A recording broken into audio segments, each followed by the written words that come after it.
Alors, une histoire très intéressante. L'effrayante observation de 1953, le Roswell russe.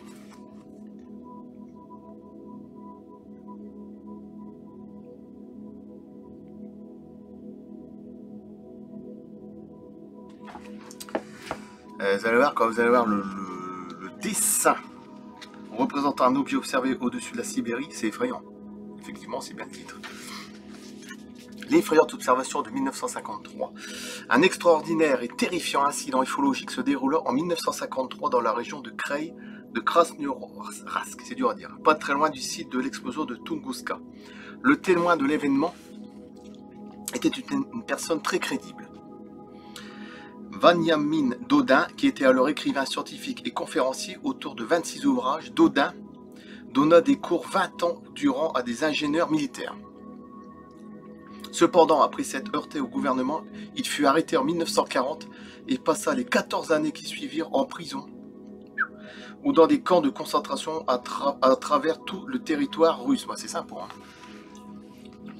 Par une claire nuit de juin 1953, alors que le taïga était silencieuse et qu'un vent léger chassait les nuages, Dodin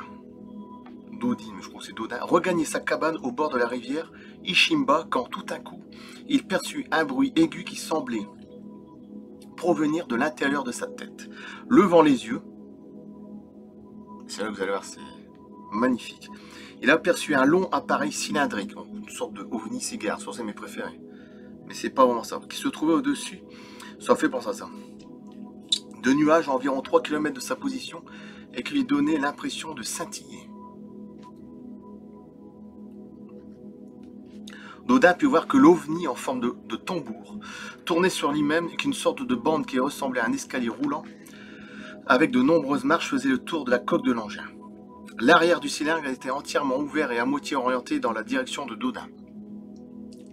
Le témoin pensa aussitôt avoir affaire à un dirigeable, mais l'absence de cabine ou d'un habitacle ne manqua pas de l'étonner. L'objet à la lente rotation se déplaça en direction de Dodin. Ce dernier fut à même de remarquer que le cylindre comportait une sorte de fine protubérance à l'arrière qui ressortait de son corps, autrement ellipsoïdale. Bien que la conception du dirigeable lui semblait technologiquement erronée, Dodin n'avait aucun doute sur le fait que l'objet en était bien un. Néanmoins, sa capacité d'emport intriguait le scientifique tombé en disgrâce. Il existait un centre de recherche top secret dans le secteur connu sous le nom de Boîte 26.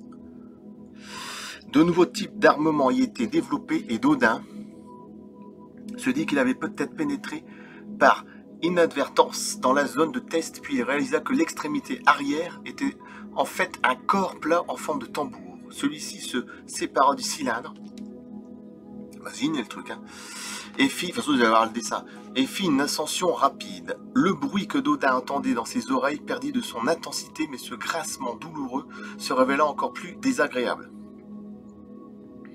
Plusieurs autres tambours plats se détachèrent du dirigeable et grimpèrent dans les cieux à leur tour.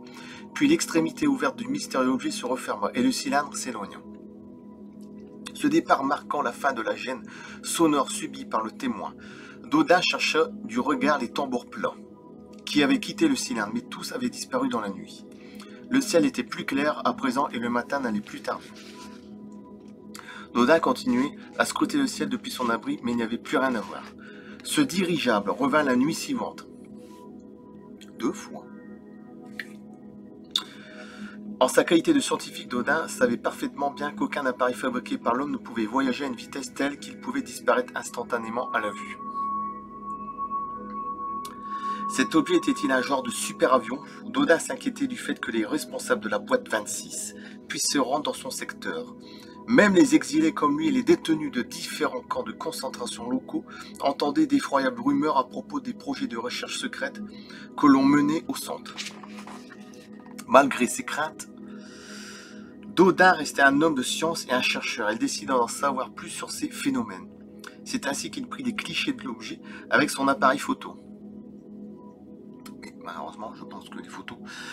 Parce que si c'est pas la même dimension, comme je dis souvent, des ovnis polymorphes, s'ils sont en 6e, 7e, 8e dimension, les photos seront toujours erronées, hein, donc ça fera des tâches. C'est comme ça, c'est voilà. Si les autorités venaient à s'emparer de sa personne, ils savaient que son sort était scellé. Un exilé qui prend des photographies dans le secteur interdit d'Oïmolon serait immanquablement renvoyé au goulag. Vous pensez au film Mad Max, 3. Le goulag, voire pire encore, faut pas demander. Mais il se trouve que Dodin était un homme courageux, il observa des ovnis pendant plus de 40 heures au total. 40 heures au total. Dodin estima que chaque tambour faisait approximativement 25 mètres de diamètre, ce qui est énorme quand même. Le vaisseau mère, le dirigeable, avait quant à lui un diamètre d'environ 200 mètres de long. Imaginez, 200 mètres de long. Ce qui est déjà pas mal. Chaque vaisseau mère lança en douceur 8 tambours plats parfaitement lisses. N'ayant aucun instrument à sa disposition, Dodin utilisa un théodolite ZES pour observer des mystérieux objets. L'appareil qu'il employa pour ce faire lui permit de distinguer qu'une légère luminescence émanait des tambours, le vaisseau mère n'émettant pour sa part aucune lumière. À plusieurs reprises, Dodin tenta d'atteindre le site que survolaient les Sinanes, mais il échoua à chaque tentative. De plus, il tomba malade à chaque fois qu'il s'approcha de ses engins. Oui, parce que tu peux attraper des sortes de tumeurs ou ce que tu veux. Tu peux même mourir, à la limite, ça dépend. Lui qui n'était jamais tombé vraiment malade avant cela, souffrait à présent de douleurs aiguës dans les articulations. Vous savez, il pouvait tout attraper. Il entendait aussi les mêmes sons perçants et douloureux que ceux qu'il avait pénétré le premier jour où il avait observé le cylindre. La douleur intolérable le forçait à rebrousser chemin. Une fois revenu dans sa cabane, Dodin sombrit dans le sommeil pour un long moment. Tu m'étonnes. Les troupes de MVD, ça veut dire Service de Sécurité Intérieure, arrivèrent dans la région à la fin juillet accompagnés de pilotes militaires. La police secrète mit la main sur l'appareil photographique de Dodin, et le confisqua de même que la pellicule. On posa de nombreuses questions, c'est une expression en visbain, et à son propriétaire, et le fait qu'il décide d'emporter l'appareil photo lui fit croire qu'il avait photographié un genre d'engin top secret. Le scientifique comprit par la suite qu'il se trompait. Il s'avéra que la présence de ces objets contrariait fortement les responsables militaires en poste dans la zone. Eux aussi avaient manifestement vu les objets. Pire encore, le vaisseau mère avait émis une forme de rayonnement de très haute fréquence qui avait interféré avec les radars en fonction dans le secteur ainsi qu'avec d'autres équipements électroniques. Et oui, le niveau de radiation devint si intense que le MVD, c'est-à-dire Service de Sécurité Intérieure, et les pilotes préférèrent évacuer, avant de quitter le site et donnèrent toutefois l'ordre à Dodin de poursuivre ses observations. Quand vous allez voir l'illustration, le dessin, c'est quand même assez... La totalité de ce dossier demeure toujours classifiée en Russie, mais Marc Chevelev, qui dirigea plus tard le département polaire du transport aérien, connaissait la raison du secret. Il s'avère que le commandement soviétique, qui s'inquiétait de la présence d'OVNI dans le secteur d'Oïmolon, avait préféré s'abstenir de lancer une attaque contre ces objets. Parce que c'est pas à peine, des fois tu peux même rien faire. Tu peux balancer des missiles, tout ce que tu veux. Staline venait de mourir quelques mois avant ces observations et la situation politique en URSS était instable. 100 millions de morts, au passage, communiste. C'est magnifique. Néanmoins, le 7 août 1953, les soviétiques prirent la décision d'essayer de chasser les ovnis de l'espace aérien d'Ishimba. 2 avions d'interception, avec chacun à son bord 2 militaires, décollèrent en vue d'aller à la rencontre de ces étranges objets. Lorsque les appareils lancèrent des missiles, vous voyez, RR, sur les ovnis, les fusées se détournèrent inexplicablement de leur cible et plongèrent dans la forêt. Incident qui occasionna un important feu de forêt. Au cours du bref engagement, tous les radars qui se trouvaient dans un rayon de 190 km par rapport au lieu des événements cessèrent de fonctionner. Vous imaginez que dans un rayon de 190 km, tous les équipements, les radars, tout ce que tu veux, ils cessèrent de fonctionner à cause des ovnis. C'est magnifique quand même, mais bon. Après, hostile ou pas, j'en sais rien, ça dépend lesquels. Les 2 avions et les 4 membres d'équipage disparurent. Pire, et jamais on n'en retrouvera aucune trace. Donc une sorte d'abduction extraterrestre. Dodin fut accablé la terrible nuit de l'attaque. Sa radio se mit à émettre un bruit très aigu avant de s'éteindre. Puis il entendit un puissant son perçant, qui finit par lui faire perdre connaissance.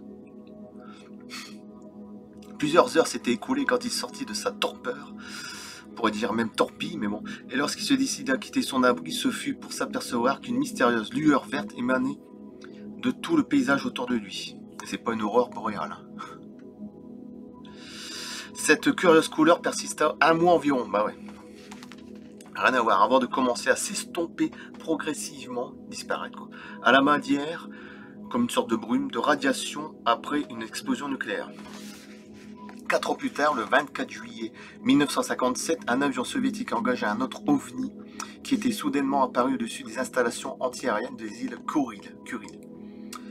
Pas un seul tir ne toucha la cible, et l'objet quitta la zone sans avoir été affecté d'aucune façon par l'engagement. Et voilà l'effrayante observation de 1953. Dessin de 1953 représentant un objet observé au-dessus de la Sibérie. Voilà. Et qui se détache et tout. Hein. 25 mètres, 200 mètres le vaisseau mère. Voilà, je vais vous faire voir en moins 15 secondes, 20 secondes, parce que c'est très intéressant. C'est vraiment la description. Il n'y a pas de blague, pas de truc. Voilà. Évidemment retranscrit dans le livre. Alors, vous imaginez tous les sortes de tambours qui se détachent, qui font à peu près 25 mètres de diamètre, je crois que c'est ça. Et l'engin lui-même, cette sorte de vaisseau mère, il fait 200 mètres de long. C'est magnifique. Et en plus, à 190 km de distance, il arrive à arrêter des radars, de tout ce que tu veux, quoi, truc militaire. On peut même pas le percevoir, même les ovnis peuvent rien faire. Les avions de chasse, ils peuvent rien faire. Tu peux rien faire, c'est tout, c'est comme ça. C'est magnifique.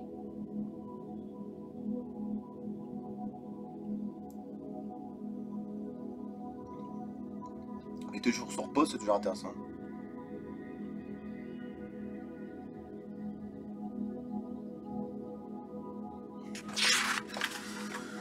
Le Roswell russe, c'était très intéressant. Et je coupe là, merci.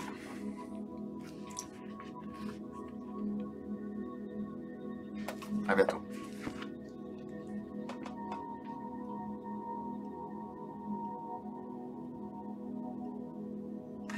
À bientôt, je vais dire plutôt lundi prochain. Ce week-end, ça va être un peu compliqué. Lundi ou mardi, je sais rien. Je coupe 2-3 jours.